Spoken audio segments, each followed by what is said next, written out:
নমস্কার সবাইকে। আজকের রেসিপি হলো সবারই প্রিয় চিকেন কষা। তার জন্য প্রথমেই চিকেনের মধ্যে নুন আর হলুদ নিয়ে নিলাম। এখন একটা পেস্ট দিচ্ছি যেটার মধ্যে আছে লঙ্কা, আদা, রসুন, জিরে আর ধনে। এখন দিয়ে দিলাম দই। দইটা দিয়ে এখন একটু মেখে নেব। সুন্দর করে মেখে নিয়ে তারপর দিয়ে দিব এটার মধ্যে একটু কাঁচা তেল। কাঁচা তেলটা দিয়েও আমাদের একটু মেখে রাখতে হবে। এখন কাঁচা তেল দিয়ে যখন মাখবো তারপর 1 ঘন্টা ম্যারিনেট করে ওটাকে সাইডে রেখে দিব। ম্যারিনেটটা যত দেরি অবধি হবে তত খেতে টেস্ট হয়। এখন আরেকটা উনুনের মধ্যে বসিয়ে দিলাম ভাত। আজকে আমাদের রান্নাটা টোটালি উনুনের মধ্যেই হচ্ছে। কড়াইয়ের মধ্যে যখন তেল গরম হয়ে গেল দিয়ে দিলাম তেজপাতা, জিরে আর লঙ্কা ফোড়ন।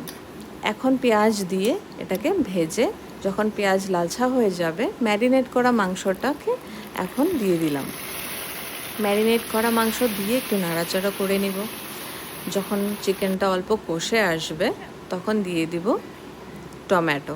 একটাই টমেটো আমি ব্যবহার করেছি এখানে, আর দিয়ে দিলাম 3টা গোটা রসুন। গোটা রসুনটা দিলে চিকেনটা খেতে খুব ভালো লাগে, আর গোটা রসুনটাও খেতে খুব ভালো লাগে, আর মাটনেও দেওয়া যায় গোটা রসুন।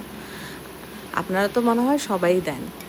এখন চিকেন কষে গিয়েছে, খুব সুন্দর হয়েছে কালারটা। এখন কষে যাওয়ার পর দিয়ে দিলাম সামান্য অল্প গরম জল। গরম জলটা দিয়ে অল্প ফুটতে দিব, আর দেখবো যে চিকেনটা সেদ্ধ হয়েছে কিনা।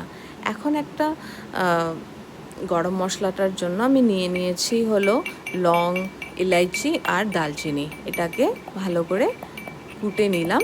কুটে নিয়ে তারপর এটার মধ্যে যখন দেখবো যে চিকেনটা হয়ে এসছে তখন আমি ওই কুটা মশলাটা দিয়ে দিব। দিয়ে তারপরে একটু নাড়াচাড়া করে নিব।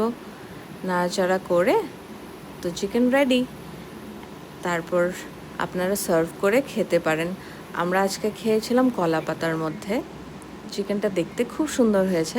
আপনাদের যদি এরকম করে উনুনের মধ্যে চিকেন বানানোর ইচ্ছে হয়, না হলে গ্যাসেও বানাতে পারেন, তাহলে নিশ্চয়ই এই রেসিপিটা ফলো করতে পারেন। খুবই ইজি অ্যান্ড খুবই সহজ।